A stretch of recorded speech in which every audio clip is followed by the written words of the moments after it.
ನನ್ನ ಹೆಸರು ಕಾಂಚನ ಬಿರಾದಾರ್. ನಾವು ಇಂದು ವಿಜ್ಞಾನ ದಿನವನ್ನು ಆಚರಿಸುತ್ತಿದ್ದೇವೆ. ನಮಗೆ ಬಂದ ವಿಷಯ ಬೀಜ ಮೊಳೆಯುವಿಕೆ. ಬೀಜ ಮೊಳೆಯುವಿಕೆ ಎಂದರೇನು?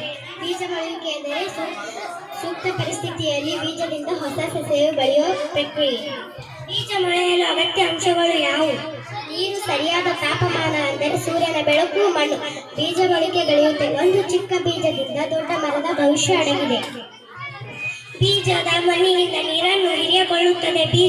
ಬೀಜವು ಹೊರಚಿಪ್ಪೆ ಮೃದುವಾಗಿ ಉಬ್ಬುತ್ತದೆ.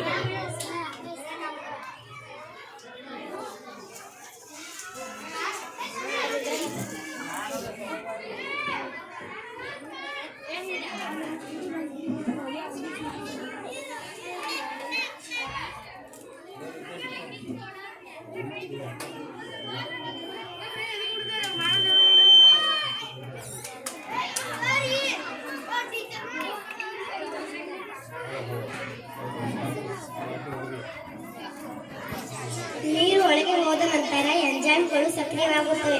ಭ್ರೂಣ ಬೆಳೆಯಲು ಶಕ್ತಿ ದೊರಕುತ್ತದೆ. ಮೊದಲು ಮೂಲ ರ್ಯಾಡಿಕಲ್ ಹೊರಗೆ ಬರುತ್ತದೆ. ಇದು ಕೆಳಗೆ ಬೆಳೆಯುತ್ತದೆ. ಸಸ್ಯಗೆ ಹಿಡಿತ ಮತ್ತು ನೀರು ಖನಿಜಗಳ ಶೋಷಣೆ.